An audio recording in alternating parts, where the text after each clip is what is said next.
This episode of the Nerd Corporation podcast may contain spoilers and explicit language. Listener discretion is advised. Hey guys, it's Big Bang Michael Lasky. You might know this voice as one of the original Red Power Rangers as well as Colt from Three Ninjas, and you're listening to the Nerd Corp podcast. Boom! Welcome to the Nerd Corporation.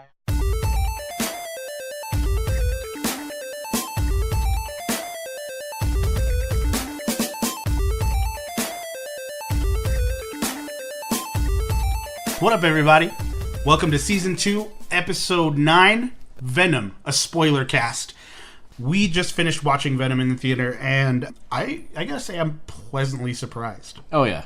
I don't know what I was expecting, but I did set the bar pretty low, so I was happy. Yeah, If you're not down for spoilers... Oh, yeah, turn this off right now. Fly! I was...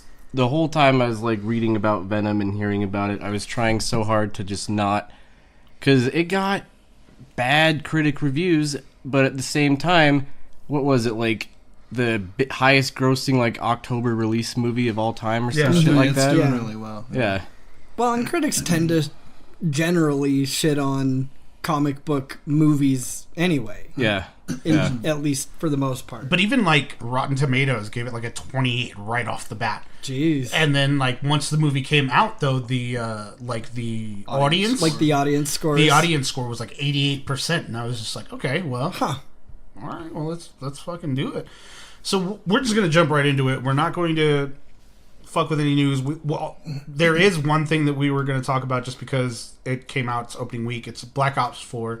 Nick and I got a chance to play with it, and I like it. It's the first Call of Duty game that's actually kept me invested. I played World War II, and I played Advanced and Infinite Warfares, and I just couldn't keep my interest. But this one's actually pretty fun. One thing I noticed that I thought was really, really fucking cool was when you're in Blackout, when you drop out, you can drop into the first map of the zombies from Black Ops, and then zombies start showing up. You can also drop onto Nuketown Island. There's a bunch of callbacks in this map to older Black Ops, and I was like, oh shit, I kept noticing them as I was dropping. Yeah, the estate map. Yeah, the estate map was in there, and the asylum. They've also got the reimaginings of the summit from Black Ops and firing range, which is a classic. Yep. So I dig it. I thought it was great. I'm still a little torn that it gave him a chance, to focus more on the multiplayer, but I still wish there was a campaign in it. I never finished the campaign for Black Ops 3, but I kind of wanted to jump back into it with another Call of Duty game, but at the same time I'm okay, we just have a bunch of multiplayer, so... Yeah, I think the multiplayer really kind of adds to it. And then it was we were talking before about how the specialist stories are just kind of little kind of story nods, little campaign nods, and those are actually really fun. Just learning the specialist, not only learning the specialists, but seeing their stories is actually way cool. And of course, listening to good old Woods, and his banter when he's telling you how to do shit. Sometimes he was hit or miss for me with the banter because he'd be saying a bunch of dumb shit, and then when you finish the firebreak mission, he was just gung ho and super dark and saying all this. I was like, oh shit, dude! But I like that they brought him back, and I noticed in Blackout when I was playing the beta how you can play as the previous zombie survivors. Yeah, mm-hmm. And you can play as Woods, you can play as Mason, and I don't know if you have any of that with your edition that you got. I ended up getting... I have the dude that's got the long trench coat. He's white bearded cap. I don't know if... I can't remember. Oh, I know who you're talking about because I was going through all the characters. I don't have any of them. Yeah, they gave me the one. But... They gave me the one, and yeah, I would have rather had Dempsey or Nikolai or one of them. The numbers, Mason. But yeah. No. Anyway, let's get right to it.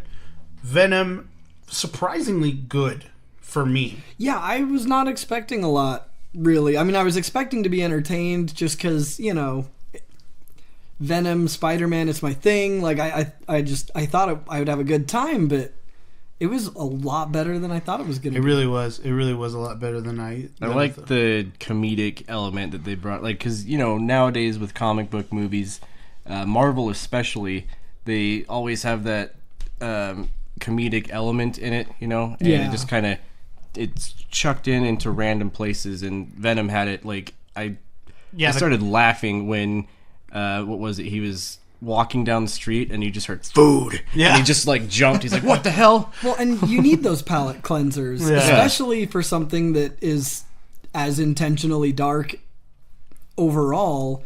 You've got to have those palate cleansers every now and then. And I think that was cool. Like, the comedic timing of that movie was actually spot on. It really was. It was great. That's the important thing, is it worked. Yeah. So you started off with Eddie Brock, and usually in Eddie Brock stories, Eddie Brock is already just a fucking loser. Oh, he's like in the cartoons and the comics, he was like a bodybuilder, like douchebag. Yeah, and he was just a second-rate reporter. Like, he wasn't something like, it wasn't like the Eddie Brock report like they had in this movie. Yeah, for real. Which I think was cool, because I think Eddie Brock's like a really unique character as far as like the Spider-Man lore is concerned. Wasn't he kind of just like living in like Peter Parker's like shadow? Pretty much. Peter Parker was like getting all the shit done, and he was just kind of in the background, just like this motherfucker. Yeah. He was just like the competition, but not at the same time. Yeah. Well, and that's why like that was really great for them to do and focus on, because then you have Eddie Brock hating Peter Parker, and and then Venom happens, and Spider-Man is all up his ass, and so you've got that rivalry that continues there. But like, so it was kind of cool that they went into that, but at the same time, he's the anti-hero rather than the villain Venom, and so they kind of like glossed over that a little bit. Yeah, and I think it was cool that he was just one of those like gung ho for the people journalists. Yeah, I thought that was way cool. I thought it was different, and I liked it. And it fits though, because he's headstrong regardless of how he's been portrayed. Yeah, absolutely. Yeah, because you saw in the movie that when he got tasked to go talk to the scientist, his name is totally escaping me right now. Drake Carlton. Drake Carlton. Yeah, when you got told to talk to him, and he's like, I'm gonna interrogate him hard about shit, and his boss is like, you can't do that. And he just fucking did it anyways. Like, he was just like, what about the allegations, and what about all the people that have died under your watch? And they were just like, dude, no. And then everything just went downhill from there. Yeah, and he ends up going against his boss's wishes, and ends up going into his girlfriend Anne's computer, finding all this like juicy detail stuff, and ends up trying to expose the Life Foundation, and it ends up going like hella wrong for him. Which, I mean, and that's one of the things that I kind of didn't like is, he fucked up not only his life, but then she lost her job as well, because there was nowhere else for him to have gotten this information. But like, for her to just be like, okay, well, I lost my job, so now you can go fuck off. Like, we're getting married, but that's where I'm gonna piggyback. No, I'm not gonna be that mean. The first act of this movie is ungodly slow. I agree. Yeah. And unbearably fucking boring. I'm just saying her motivation was flimsy. I'm not saying it's that no one would react that way, or that it wouldn't cause a major rift. Obviously it would, but I felt that was a little weak. It made, for me, as someone who's not the biggest fan of, I shouldn't say not the biggest fan, because I fucking love Venom. I think Venom's so dope, dude. Like, his whole idea is really cool. I actually really like Eddie Brock as a character, too. Topher Grace, get the fuck out of here. Get the fuck out of here. You ain't welcome no more, bro. Like, they might as well have cast Macaulay Culkin. Dude, no, they might as well have just given it to, like, Michael Cera or something. I would have rather seen either of those two.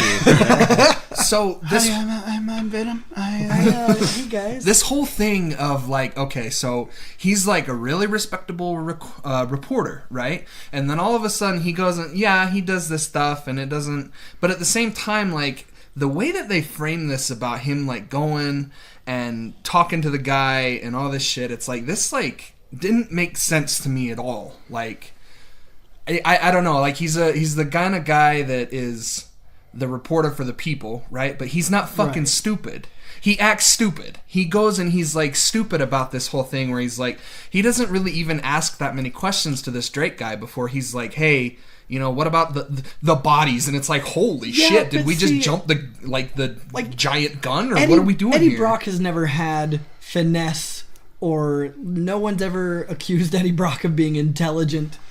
Like, yeah, he's well, yeah, but he's smart enough to know better. Well, that's what I'm trying to say. Yeah. Is he's smart enough to know better, not to go up to this guy who's obviously very powerful, very rich. You know, like as you find out in the movie, he's got like an entire private army working for him. So it's like, I don't understand this. And then all of a sudden, his girlfriend's like, "Oh, fuck you," you know. Like I can understand why, but she doesn't even know that he went through her computer. Like, she doesn't know that. I'm sure she figured that out after the fact. I'm sure she figured something out saw too, the though. email and, but they're engaged. Like, they have an entire life together, and she's like, "You used me," and it's like, okay, I'm going to assume that you guys have been together for more than a year because you're getting married. Like, I don't know, just and this ain't whole Utah. This whole idea of her just being like, "All right, fuck you," and then his whole life is like a complete mess after this. Well, the thing about Eddie Brock is that he is very emotionally driven, even from comic books to cartoons to any series he's ever been in. He's always one of those people that lets his emotions take over for him. Yeah. So whenever he's got something in his heart about something that's like a juicy story, or he's got something that's like, oh man, I could blow the lid off of this whole thing, he just kind of throws intelligence he's just to the wind. Crazy impulsive. What I was when gonna it comes to stuff. That just makes him stupid. Going off of that whole thing that Cole was talking about, what I was gonna say is it kind of, I mean, you know, we kind of knew that his girlfriend, his fiance, got fired because of him, but it went straight from him looking into that, and then she was fired. They didn't have a scene where like they found out, you know, like there wasn't a scene leading into it. It was just like, she was fired, he's fired, she's like, fuck you, I'm out. Like, they didn't have a lead up very fast to show like, oh, we found out that this was information that you had. Like, they didn't have a thing into that, and that's kind of, I was like, oh, that just happened. Well, and for how paced, and they did ungodly slow the first act was, I feel like they could have fleshed that out a little. Yeah. Well, and they did several things like that where they would just kind of make you assume what had happened between point A and point B, and toward the end where the symbiote saves Eddie Brock and says goodbye because he's gonna die because of all the fire, right? That was kind of good, actually. Like, I mean, that was cool. Deep and raspy. It was. No, you're saying that there. Like, no, yeah, it was good. No, I'm great. No, but like when that happens and he says goodbye and like, you know, it's supposed to be like a holy shit, is he gone? Is Venom dead? And then they skip ahead to the next day where he's talking to his hopefully future girlfriend again, and you hear Venom in his head. So like Venom supposedly dies, you know, Venom saves him and he falls into the water. Like, it would have been so easy to have a 30-second scene where Eddie Brock sort of washes up ashore and the symbiote, you know, does a little death crawl back to him out of the water, like, and encompasses him. Like, that would have been cool. Like, seriously, right? Like a 30-second scene. Like, I realized that, you know, I guess maybe they just wanted the surprise of it for the audience too. But it just seemed like, I mean, that was unnecessary and not really that surprising. You didn't earn it. Yeah. That's what it was for me. Another thing that I was going to say is, like, one of the things that I think it's when he's talking to his fiance and he's talking for Venom and they're like, oh, this doesn't hurt, or this hurts you, and he goes, yes, and fire.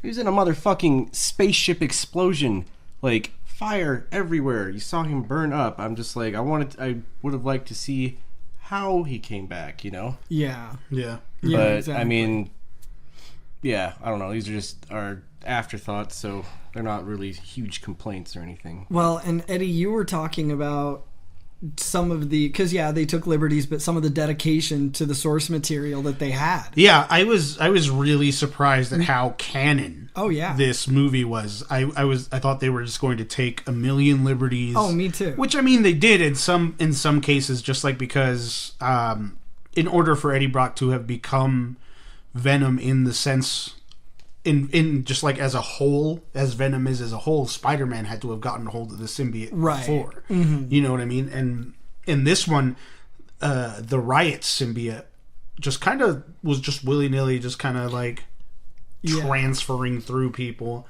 and a dog. Yeah. And but I mean, like, it's just like how you, Derek, were talking about it, about how Jameson. Yeah. How they stuck to at least saying that, like, oh shit, this is Jonah's kid, you know what I mean? Yeah. See, and that's what got me really excited right at the very beginning of the movie, because you have the spaceship that crashes back to Earth, and they're pulling people out, and they say, oh, there's a survivor, it's Jameson, yada yada, and that was super exciting to me, because like right then I knew that they're at least going to pay some attention to those finer details, but at the same time it's a very easy detail to miss. I think that very small attention to detail was actually really, really cool to me. So I don't know, that, and then just like the little nods, little Easter eggs, the yellow Scream symbiote, where you see it moving with the bunny Riot, them mentioning Riot. We got to see, you know, those two symbiotes in the movie. The one thing that I was actually reading about, though, that kind of dampened my whole expectations of it, was I was reading that they were making this movie have literal zero ties whatsoever to Spider-Man. Yeah. And they even removed the symbol from his chest. Like, if you notice, it wasn't there at all. Well, I mean, it wouldn't make sense to be there in this universe where Venom didn't encounter Spider-Man in the first place. Yeah. So that would have been like completely untied to anything, and it wouldn't have made any sense. Yeah, I guess this was kind of like a startup story. Yeah. So. Yeah, pretty much. Yeah, that makes sense. But I agree with Cole as far as the first act or so being just painstakingly slow. And like, I love the fact that there was great comedy, like great little things here and there, and some of those jokes were cheesy as fuck, but they were hilarious and they were meant to be. But they landed. Yeah, they really did. They were great. Line. However, I was gonna say that line that he delivered to the Asian mob boss at the end, where he's like, "You'll be an armless, legless, faceless thing, much like a turd floating in the wind." I was like, "Oh my god, dude!" Yeah, you know, it was great. Is that is the underlying? You know how like every review has kind of like a little stinger at the beginning. Yeah, that was IGN's review. Really, is turd in the wind. IGN gave this movie a 4 out of 10. And see, I don't think that I don't think that that's a very accurate. No. This movie is not nearly as bad as anybody is saying it is. Yeah, it was a lot of fun. However, the one piece that bothered the shit out of me was a moment that was absolutely cheesy, but intended to be serious. Heartwarming? I don't know. I think it was meant to be funny. I don't think it was. I think it was meant to be funny. Because if you look at his face, he's just kind of like bewildered and is just like, I don't know what I'm supposed to do here. Okay, so he was like, I think he was trying to like, because the dude was obviously freaking out. I think he was just trying to like, hey, it's okay, like, and then like to kind of ease him and then release the symbiote. The thing is, though, there's no motivation to do that, because. Like, first of all, he had already eased him verbally, and then second of all, his ease is completely unimportant. It has nothing to do with anything. Release the symbiote. There you go. He's fucked. But I think it doesn't matter. I think that plays. I think that plays to Drake's megalomania. Yeah, you know what I mean. Like, he's one of those villains that has a purpose, that feels like his purpose is noble enough. You know what I mean? Yeah, and I get that, but he was also shown throughout the entire movie to be someone who sees these people who he's experimenting on as nothing but fodder. Right. You know what I mean? Yeah. So he and with anybody else that had anything to do with being a victim of his experiments, he showed no emotion, he showed no tenderness whatsoever. He just chucked him and went, all right, there you go, peace. Yeah. So to me, it seems out of character because yes, his purpose is noble, but he sees these victims as subhuman and unimportant and not worth his time. And so for all of you guys out there who maybe haven't seen it, there's a moment where the scientist, as he's about to feed this guy to the symbiote, he puts his hand on the glass in a very tender weird ass way, like when you're talking to somebody that you love, that's in jail. Oh, yeah, and he was like, hey buddy, it's all right, just go. And the guy just kind of and the guy puts his hand on his hand, and it was just dude's kind of just all right, what the fuck is this? Okay, I'll do it. It was it made no sense to me. The way that I saw this scene is that he goes into this thing about the story of Abraham and Isaac, right, and all this, and talking about how God asked Abraham to give up something that he loved, and so he was going to give up. Isn't Isaac his son? Is that what it is? Yeah. So Isaac he's going to give up Isaac, you know, and so he goes into this thing about how Isaac is the real hero of the story because he's giving up his life, somehow connecting this homeless person to, connecting him to Isaac. And the whole hand thing, the way that it came off to me is, and I'll piggyback off of what Eddie said, it seems kind of like an eccentric bad guy and it just doesn't land at all. This guy sucks. Yeah. This guy sucks as a bad guy. Yeah, he does. He's so all over the place because he's he wants to help people and cure cancer and diseases and all this stuff, but he can't. But he's sacrificing people, and as soon as the guy dies, which he dies in a horrible fashion, way more horrible than I figured for a PG-13. And he just stands there and has absolutely no emotion about it. It's like The Thing. He's it's contorting his body and it's fucked up. And all of a sudden, the guys just watch this guy die horribly, and he's like, all right, let's get the next guy in here. You know what I mean? Yeah. But at the same time, he's trying to act like this megalomaniacal person, and it doesn't land. It doesn't land for me. I kind of felt like when he was going off of the story about Isaac and Abraham and how God asked Abraham to sacrifice Isaac, I kind of felt like maybe in that instant because he's trying to, fix the world. I kind of felt like in that instant, maybe he's like, I'm fucking God right now, and you are sacrificing yourself for the good of the world. Because it was exactly like in the story, minus the fact that he's not asking metaphorical Abraham to do it, but he's sacrificing Isaac. Yeah, and he sees these sacrifices as just another thing for the better. The greater good. Yeah. I feel like the actor was giving us a lot of hey, you need to work with me here. I'm going to give you little bits and pieces to believe that this guy is insane and he believes that what he's doing is right, but you're asking too much of us because a lot of the time he just falls just falls flat. Yeah, I agree. I think the Carlton Drake character was really.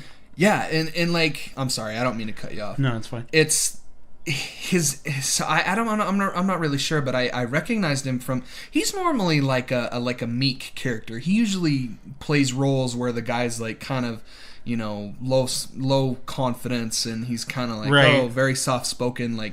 This guy, and I don't really want to say that he was miscast or but we could have got someone a little bit better. I think so too. You know what I mean? Just someone that would play that megalomania up. Yeah, and I don't think it's. I feel like he did the best that he could, but I just don't think he has a whole lot of experience. And this is just an asshole sitting on a chair, recording a podcast and giving criticism. This is my opinion. Yeah, it's just my opinion. But I don't think this guy was fit for this role. I don't think so either. Actually, this kind of popped into my head while we were watching the movie because there was a scene where I think it was when he was walking before Riot got into him. He was walking before that little girl showed up that had Riot inside of her, and it was a silhouette where he was walking, and it was like a profile silhouette. And for a split second, I was like, I don't know if any of you guys have seen Community. Mm-mm. Yeah, I've seen a little bit. It looked like the dude that plays Abed from Community, and then in my head I was like, dude, this guy played like a autistic character so well. I feel like maybe he would have been good for it too, because he had in like Community, he had like zero emotions. He was just kind of like, he was what is it that he had? Was it Asperger's? Probably. Yeah, but he just, oh, that's nice, that's cool. Like, he had no emotion, and I was like, dude, what if... Well, I mean, if you're going to have someone play someone that has, really kind of messed up ways of viewing the world, you need to have someone that knows how to play someone like... You know what I mean? Like, yeah. Someone that knows how to switch the insanity off and kind of have it leak through the cracks, basically. Another thing I was going to mention, just kind of going back to like all the different Easter eggs, I was hoping, like most of me was hoping that towards the end, when he was walking like through the street and they were like, okay, we have to do these rules, like you can only eat bad guys, you can't eat good guys. Part of me was hoping that like maybe if like as the camera was panning out or as he was walking, he bumped shoulders with like Peter Parker. Right. And he's like, what did, like, fuck out of my way or something like that. Yeah. And they just kept walking, but you caught a glimpse of, like, something significant. Like, maybe he had a camera around his neck or something. Right. I thought that would have been, like, really cool. But then again, it goes back to them not wanting this movie to have any ties with Spider-Man. Well, and I can definitely see why, too, because if they are going to do a Carnage... I don't think you can do that PG-13 and do it justice. Right, absolutely. Like Venom, yeah, sure. But Carnage is a fucking psycho, dude. Yeah, you cannot. I don't think you can do it justice if you do it anything less than R. I don't know if we're far enough into this to talk. Can we discuss how fucking badass that symbiote fight was at the end, though? I thought it was awesome. I thought it was great. I thought it was a good fight. As far as the action scenes in this movie go, I really would have wanted steadier camera angles. Oh yeah, for sure. But I think they like 5 seconds of like fighting had like 4 or 5 different camera angles, and it really didn't let you see everything. Yeah. Well, I think that was the point. Like, you don't have to put in as much detail if you do it that way. The part that I was referring to mostly was when they're clashing. And the symbiotes are like meshing together. Oh yeah, they're like you can see them like in the symbiotes like reaching for each other, and you can see like Venom's like head is like splitting open. Yeah. And I was just like, holy fuck! Yeah, I think the visual effects in this movie were a lot better than I had expected them to be too. I thought they were going to be really cheesy, really phoned in type effects, but I do think that they did do really well. Like I really. The Venom shield, the Riot scythes, like all of those things were really well put together. I just really wanted more steadier camera angles. Like I wanted a good like side by side of both of them just like going. I can definitely agree with you on that for sure. I do. We already talked about this prior to the podcast, but I love that the internet put up enough of a stink for them to change symbiote to symbiote. The internet raised just enough of a stink for them to redo the audio, which is great because if I would have had to hear, because they say symbiote quite a few times in there, it would have been so distracting. It would have been obnoxious. Yeah, it would have been just straight annoying to hear symbiote. Yeah, my symbiote. Go get my symbiote. And I'm just like, no, that's get me my symbiote. Where's my super suit? Priest. Where's my symbiote? Yeah, I think I don't know that and I swear what was I trying to say? I just lost my train of thought. Oops. Yeah. Well, we can move on to the fact that we saw She-Venom. Yeah. Dude, when I saw she thick as fuck, bro. Yes, she is. She-Venom got thighs. Venom thick as fuck, bro. I'll put my Venom in her any day. I stick a Venom scythe up my ass, bro. I can do some symbiosis with that bitch for sure. Fucking yeah. When I first saw his woman's name, and I knew her name was Annie. But then when it said Anne, I'm trying to remember her last name. It starts with a W, and I can't remember it for right now. But when I saw her full name, I was like, holy shit, that's She-Venom. If we could see just a little peek at She-Venom, that'd be fucking dope. And the very next scene was not the very next scene, but maybe a half hour later, she's over there coming out and fucking biting dudes' heads off. And I was just like, oh, yeah. I fucking called it. I don't know. Weighing. Yeah. Weying. Yeah. Seeing her was way cool. I think I wasn't expecting to see as many symbiotes as we did see. Yeah. I wasn't expecting the Riot symbiote. I wasn't expecting that nod to the Scream symbiote with the yellow symbiote that took over. I was only expecting 2. I wasn't even expecting. I was just expecting. Well, because in one of the the production photos or whatever, they showed they had the cases or whatever that the symbiotes were in, and you saw one of them that was busted or whatever, and then just a normal one. So I knew there were going to be 2. Oh, gotcha. But yeah, no, I think it's cool. I thought it was way cool to have seen, Scream. I would have wanted to have seen a Scream. Scream is one of the female Venoms. Mm-hmm. And that's cool because Scream is kind of like a mixture. She's kind of she's the yellow symbiote and the Carnage symbiote at the same time. She's got the hair and yeah. So I was glad for that. The Stan Lee cameo was great. Oh, I wasn't expecting. Yeah, I wasn't expecting that either. And when I saw it, I was like, oh hell yeah. Yeah, that was cool. But yeah, I think the first act was super slow. The second act kind of picked up speed, and the third act was just kind of everywhere. It just kind of went too fast for me. It progressed like cell phone bars. And I would have liked to have had just a nice full experience because that first hour I was just okay, there's so much fucking buildup. You could have given me 45 minutes of buildup and an hour and 15 minutes of some Venom shit, and I would have been cool with that. This is the only time, the only time in the entire world where I was I'm getting too much Tom Hardy right now. Yeah. I need more Venom. And I even turned to you, Derek, and I was like, where's Venom? Yeah. What is this movie? Where's Venom? Yeah. Give us more. Venom, right? We're in Venom, right? Are we watching Venom?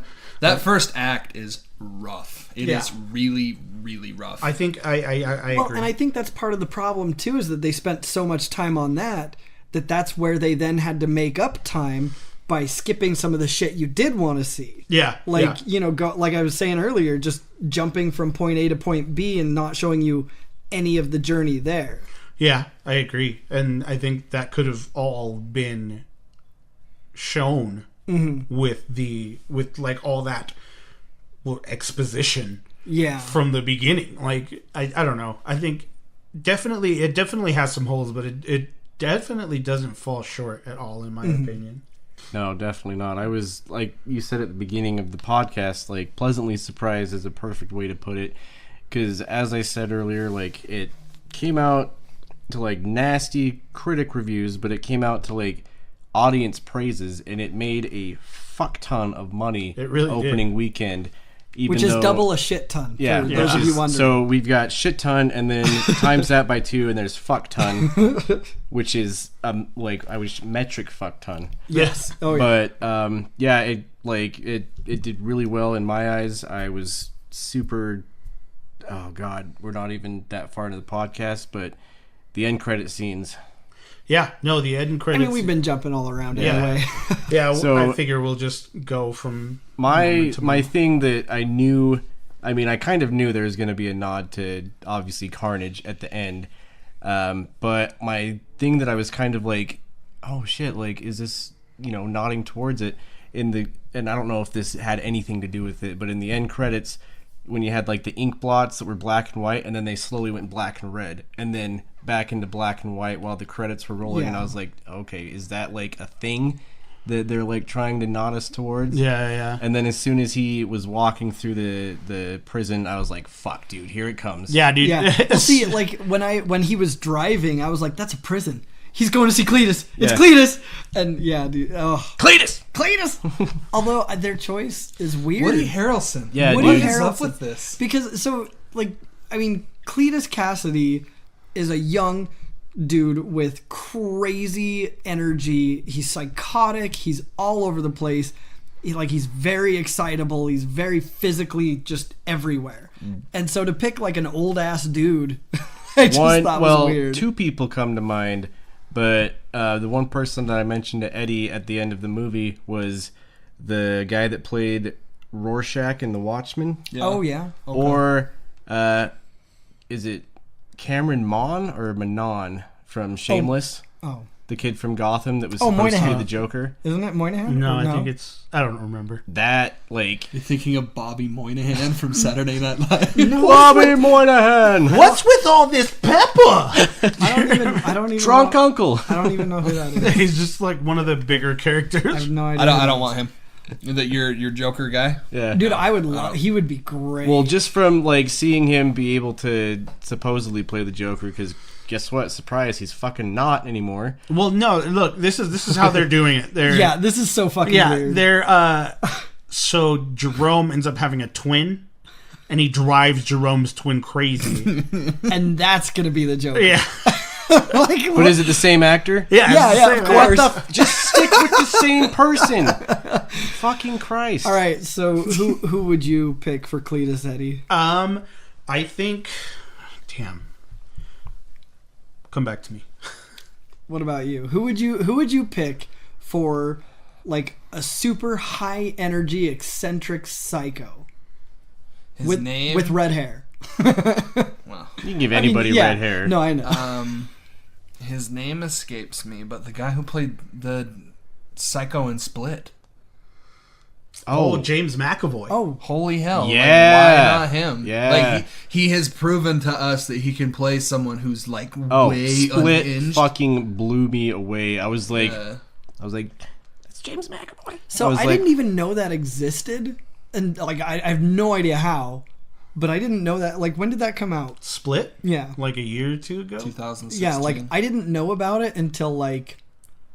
3 or 4 months ago. It was huge because it was like it was huge. No, I did. Because it was a big nod to like was it a prequel to that Glass that's coming out? So it was a huge nod to that, and everyone's just like, oh dude, this is the Unbreakable sequel. Like, what the fuck? Well, see, and that's what's so crazy about it is I loved Unbreakable, and I was like, I always wanted a sequel to it. I always wanted it to be a thing, and yet I somehow.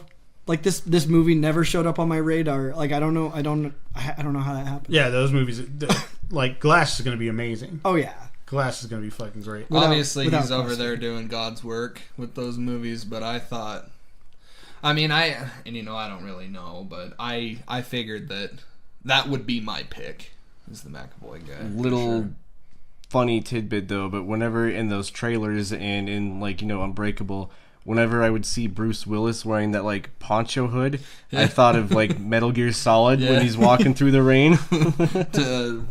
What is that? Is that Metal Gear Solid 2? Yeah. When he's on the bridge? Yeah. That's all I could think of. I think Taron Egerton. Wait, who's that? Kingsman, Robin Hood. Yeah, Kingsman guy, yeah. Oh. Okay. I think he would do great. Like he has this like personality that just kind of jumps at you. I'm sorry, this is not Venom. Can we fucking talk about... Have you seen the trailer? He's playing Elton John. Oh, yeah, dude. I saw that. Fuck, dude. Talk about shoes to fill, dude. If he can do that, he can do anything. Yeah. Holy shit. I'm so excited for that movie. Holy hell. I called my mom... Because I grew up listening to Elton all the time with my mom, and I was like, did you see this trailer? It was so cool. I'm so excited for that movie. That and Bohemian Rhapsody. I can't wait for that. Isn't it already out? No, it's next month. Are you serious? Wow, I thought it was already out. Yeah, I'm super stoked for that too because I love that. Raheem Malik or something like that? He plays iRobot. Yeah. Oh yeah, that's right. Yeah, he's phenomenal. Dude, he's you know really what else good. he was in? This'll be a nice little throwback. Night at the Museum.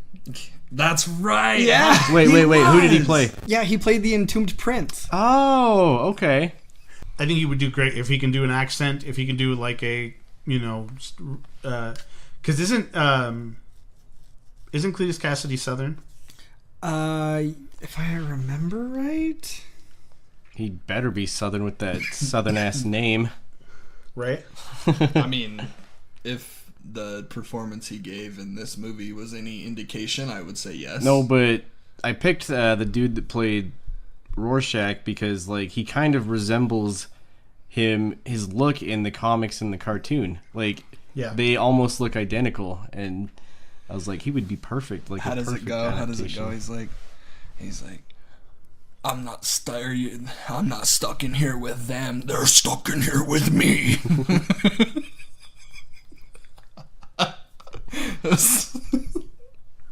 You are just tickled. Oh, that was one of those scenes that just didn't land for me at all. Oh, here we go.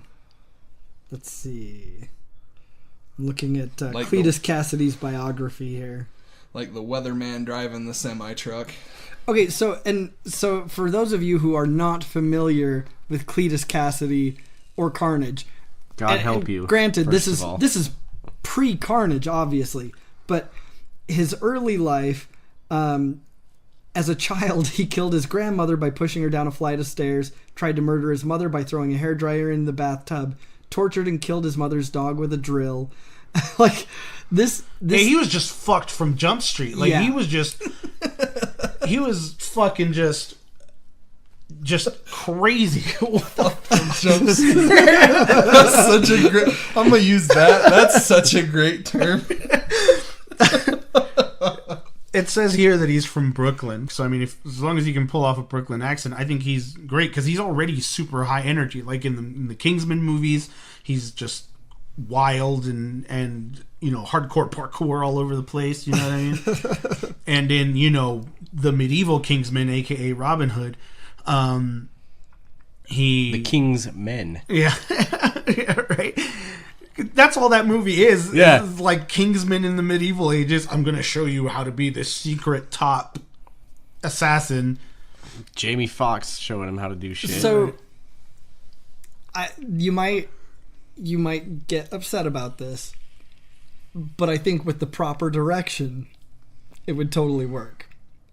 Jim Carrey. Get the fuck out of here. I don't care. I don't care. No. I don't care. Jim Carrey's too woke to do that nowadays. Nowadays, yeah, no. Fuck, have you guys seen him in what's that thing he's coming out with? It's like a movie or a TV show? I don't know. He where he's plays like a puppet master. Yeah, he plays a puppet master who's like going through some crazy shit in his life, but he's like determined to be this like Mr. Rogers type to his family. No, what was that show? Comedians in Cars Getting Coffee? Yeah, I did see that episode. Did you see how weird and fucking like crazy woke he was? Like I was just like, all right, well, more power to you. Yeah, this guy busts out the Monsanto talk all the time. Oh yeah.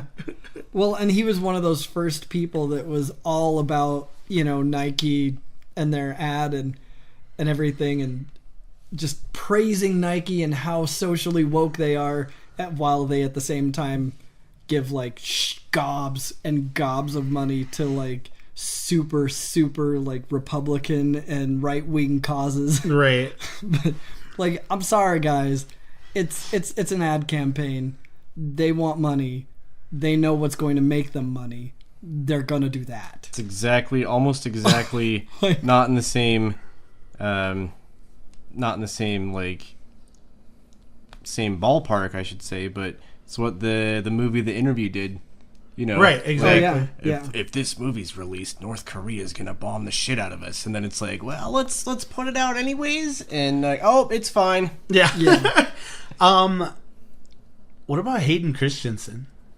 No, I think he's too wooden. No, he's too wooden. Not good. He's a garbage ass actor. He's way too wooden. He just he could not emote himself out of a paper fucking bag. I just go watch Attack of the Clones, and then we'll talk. If a face was drawn on it that had emotion on as the face, like even if he had the high ground. Thanks, Hayden Christensen, for ruining Star Wars. God. Yeah, if you're listening. Tell us how you really feel. I hate him so much. He was the chosen one. How do you make, what's her name? Natalie Portman. How do you make Natalie Portman look bad? It's true. Like, it's true. Be in the same room as Hayden Christensen and it will just drain everything. That's why her face was so white all the time. Yeah. Yeah, exactly. He was just sucking all of the energy and life out of good everyone acting. around him. Right. He's a acting leech. Has he been in anything since Star Wars? I think like small things. Yeah. I don't think he's been. I swear I saw him in something, but I honestly can't even think of it right now. So I know that there was. I remember his name popping up somewhere after those movies, but it was only like it was a smaller movie, but it was big enough to gain traction. To the internet. I know. Tony Danza. Tony Danza is Carnage. Papa Jumper. John. He was in Jumper. That's right. Oh, that's right. Yeah, I forgot about that. Was that a good movie? Oh yeah. I thought it was a great movie. I loved it. It's okay, yeah. I mean, it's not. I mean, you didn't have a lightsaber, so. No, I actually really liked that movie. I was sad that they weren't going to make sequels for that movie because it was really good. He It was couldn't like have killed nothing all of else that. He was in a movie called Higher Ground. Oh my god, that's amazing. But yeah, I don't know. I'm intrigued. I'm intrigued to see Woody Harrelson. Oh yeah. I mean, he's a great actor. I'm sure he'll do great with the role. It's just like not who I would have cast. No. When that scene was happening, and I'm sure we were all just like, I was like gripping my fucking like my drink and my like my armrest, and then he like turns to him and it has the profile and he goes, "When I get out of here, there's gonna be carnage." And out loud I was like, he fucking said it. Yeah. Dude, I really, like when that scene came, like, and I saw him going to the prison and I knew it was gonna be Cletus. Like I was going to be immediately and then the devastated. guard goes, "Listen up, Red." Yeah. And you're just like, fuck. Like dude, I was going to be immediately depressed and saddened if he didn't say the Carnage line. Yeah. I mean, that's classic. That is, you can't not say that. Yeah. So speaking of after credit scenes, that little spoiler, like that little that was short like for it Into the keeps Spider-Verse. getting better and better. Like Dude. the animation of that movie, like I'm so fucking hyped. That looks so dude. fantastic. Nicolas Cage is Spider Noir, dude. That's cool. Nicolas Cage is John Mulaney is Spider Pig. Yes. The guy that plays Nick Miller on New Girl is Peter Parker. Yeah. Mm-hmm. I heard his voice and I was like, dude, I know exactly who Yeah. Well, that's what happened with Spider Pig. I was like, holy fuck, is that John Mulaney? No. Guys, is that John? Yeah, Spider totally Ham. is. Yeah. Spider Pig. Spider Pig. It's actually Spider Ham. No, it's Spider Pig. Fuck you. It's Spider Ham. Is that really like a... No, Yeah, it is. From It's totally... the it's- Simpsons joke come to life? Yeah, yeah. Wow. Was it after or was it pre? Spider Ham I think was part of the universe already by the time That's what I Spider thought. Pig was a thing. That's what I thought. But But yeah, Spider Pig is amazing. I would prefer to think of him as Spider Pig. I loved in the trailer. I loved in the trailer where they're hiding from that dude and they're like, okay, to the right, and they're all huddled together. Yeah. Like, okay, to the left. It's like, do animals talk in this universe? Because I don't want to freak him out. just fucking passes out. I'm really excited for Into the That movie's gonna be Spider-Verse. dope. Oh It's god, gonna I be love the art style, rad for as sure. It looks so fuck. Yeah, good. dude, where it doesn't look quite animated, but it doesn't look quite almost stop kind of motion. it kind of looks like claymation, kind of. Yeah. It's Well, very strange. one thing that I noticed is when in the, not during any of the previews, but in the after credit scene when he was latched onto the subway with Peter Parker, you know, and they were flying over the city. When the cop cars were chasing him, like something that I just kind of noticed was it kind of, the looks of some of the cop cars had that comic book art style with like the little dots, you know. And I saw that and I was like, oh my god, dude, Yeah. I saw that is it in amazing. his hand. I just Yeah. love when he was like, "I love you, officer." And he was like, "What?" Yeah. Oh, Spider-Gwen. Oh, Yes. Spider-Gwen. Spider-Gwen, dude. Oh. that made me so happy. Haley Yeah. Steinfeld. Yeah. Oh yeah. So happy. Yeah. So, all in all, I think this movie was good. It was well done. yeah. It was well done. I've come up with a rating system. 1 out of 5, 5 being the best, 1 being the lowest. Wow, that's impressive. You came up with that by yourself? I did. Never heard of that before. No, I didn't think you would. You assholes. Okay, 5 being symbiosis, 4 being Venom worthy, 3 being Brockish, 2 being fire and sound, and 1 being Brock of shit. What do you guys give this movie? Nick? I am going to give it I don't know if there's a rating for 3.5. I'll give it 3.5. I'll kind of stick there in the middle because going off of what you guys were saying, the beginning was very droll and kind of boring, but it totally made up for it in the later parts of the movie. Kind of just, just kind of kept you like, okay, like I was kind of like, when are things gonna pick up? And then it finally picked up, and then, like I mentioned, that scene where the symbiotes are like meshed together, like trying to fight each other still, and they become like the what do you call it, like the mega symbiote, and then they break apart again. I was like, those visual effects, just I was blown away. So 3.5, whatever I want to give that. Venom Brockish. I'm gonna go Brockish. Particularly because of the slowness at the beginning, but also the fact that like the movie couldn't be bothered with showing you certain things, and it was just kind of more of like, here, you think about what might have happened between here and here. We'll just leave it up to you guys. It's like a choose your own adventure movie. I'll also give it a 3 Brockish. I think with the slow pace of the movie and the, for me, sloppily put together action scenes, I think this movie could have done a lot better. CGI was amazing. The comedic timing was impeccable. I put in that little 0.5 because of when you mentioned the cannon earlier. That added a little. And see, and that was another thing that I think was awesome. I think that the fact that it was surprisingly canon and they took very few liberties was just kind of like respectable. So I give it a 3, a Brockish. Cole? So I have to think about it some more, but my biggest issue with this movie isn't that the first half is really bad, but at the same time, like, it did give us information that we had to know, whatever. Just because you're bad at giving exposition doesn't, it's still exposition nonetheless, so it's like setting up for the good stuff, kind of how I feel about the entire Lord of the Rings series is you can give me the dirty eyes as much as you want. Those movies suck. I'm just kidding. They're fine. Don't get mad at me. About to have some nerd rage up What here. pisses me off the most about this movie is how it should have been rated R. Yeah. Like, it should have been. Like, and I can't help but feel like this entire movie was shot as a rated R movie.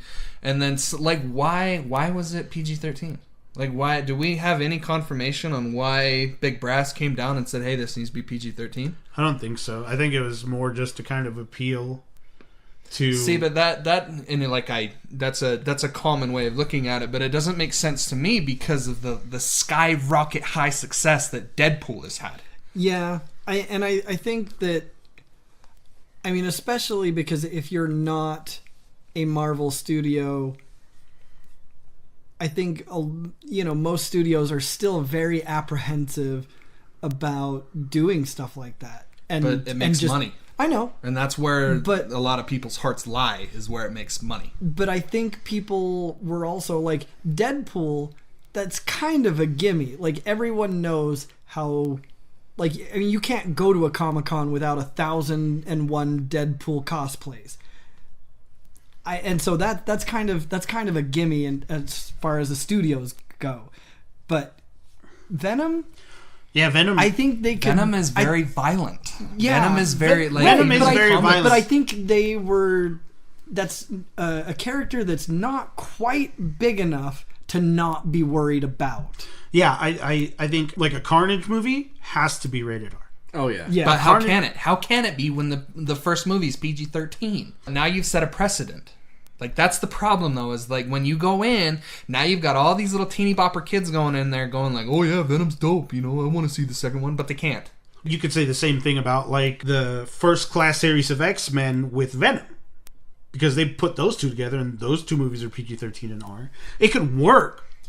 I don't know. I have this feeling like this movie was made to be rated R, and then for some reason they came down and was like, all right, you know, cut all the F-bombs out, cut the symbiote, or whatever. Symbiote. Yeah, symbiote. Cut that shit, you know? I do feel like there should have been a lot more F-bombs Venom is dropped by Eddie Brock. He's literally ripping people's heads off. Like, you can't tell me that this isn't... But I do love that Venom calls Eddie a pussy. I think that was a great... That was a super, like, stellar comedic moment. It was great, yeah. Because they were, you know, they were trying to get out of this building, and Venom told him to jump out of a window, and it cuts... This is the one cut that I totally approve of. Yeah. Then it cuts from them staring at this window to Eddie Brock hitting the elevator button on an elevator, and then Venom goes, pussy. Great. I just feel like it could have... I don't know. That's my biggest problem with the movie is I feel like, you know, and I feel like we get a little bit more, you know, appreciation as adults when we are treated to an R-rated movie. I don't know. That's how I felt with Deadpool. Like, if I walked into a PG-13 version of Deadpool, I'd be like, what the fuck is this? You know that's happening too, right? Like, yeah, it's stupid. It's a stupid idea. Yeah. You're stupid. You know what, though? Here's the thing with Deadpool, though. If any decent writer who's worth his paycheck can easily make Deadpool PG-13 and make it make sense. First of all, you can have Deadpool say all the dirty shit he wants and have it bleep. And have Deadpool go, what the fuck was that? Because he's classic fourth wall breaker. You could have him address the fact verbally that he can only say fuck once during the movie. Like, there are so many little things that you can do to make that fit into a PG-13 setting and still not take away from who and what Deadpool is. Just because of the fact that he is a fourth wall breaker. Always. So you can easily address that. But doesn't that only set up for, like, one scene? No, you can do that throughout the whole thing. So he's going to break the fourth wall every time it bleeps? You know Deadpool says fuck like 20 times, right? Yeah. I'm just saying, like, there are totally ways around it. There are hundreds of ways around it if you're a good writer. There's no reason that they can't. With a character that doesn't have that ability... It'll kind of fall short. Not so much. That doesn't work anymore. That doesn't really bother me much, Venom not being rated R, because the only thing we would get out of Venom being rated R would be visually seeing a head ripped off, more F-bombs, and I can agree with that. And maybe more, just a little more gore. Like, that's all we would get out of a rated R. What I'm getting at is I don't really care that it's not... Let me rephrase this. I don't think that it would have been better if we got the movie that we got tonight with just more fucks and more blood and tits. No, I'm not saying that. I'm saying that what were the tits? They made this movie. Venom. Exactly. Right. They made this movie going in full well knowing it was going to be rated R and then had to cut so the fact all this that they necessary shit out. They pulled it back. Yes, that's my off. problem. I can see that. It's all over this movie that there's cuts. Like, there's random places where it's like, okay, that could have been fleshed out more, or that could have... Like, even Tom Hardy got on was like, I'm fucking pissed because there's something... I'm sorry, I didn't mean to spit on you. But there's like, I'm fucking pissed because... He meant it. He meant it. I did. But he's like, I'm pissed because there's a bunch of shit that was pulled out of the movie. And he's like, why the hell did we do that? I don't know. That could just be me being nitpicky, but I just feel like... Something that I hope that they do is when it comes out on DVD is they have like a director's cut or something. Yeah, like a, this is the release that we wanted to do. And you can just watch that version of it, you know?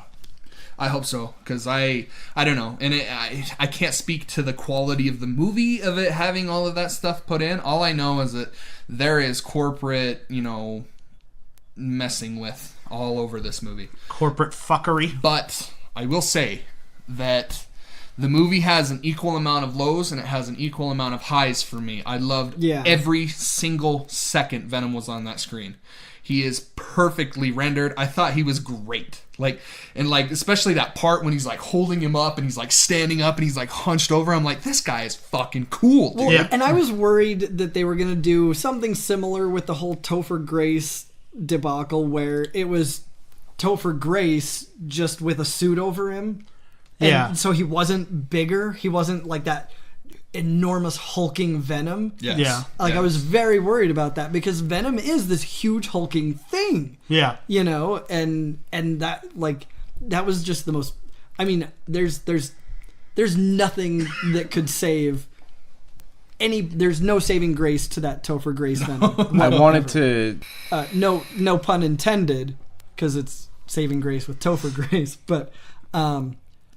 Yeah, I was so happy that it was that larger than life, full size Venom. Yeah, the gorilla hopping on cars and all this shit. Yeah. This shit is rad. It's so cool. They gave him momentum. Yeah. You could feel the speed and the power of this guy. I think they did really great with that. I wanted to also mention, going back to, because the visual effects, like I said, were phenomenal, and I think my favorite visual effect scene was at the end when he's grabbing the one guy that's trying to get the protection money, and he goes, what the fuck are you? And he just, part of his face comes down and they just both are going, we are Venom. And I was like, fuck, dude. I just in my seat I just slumped. I was like, oh god. And that was actually the only thing that was one of the things that did slightly bother me, is that the villain used the royal we way more than Venom did. Yeah.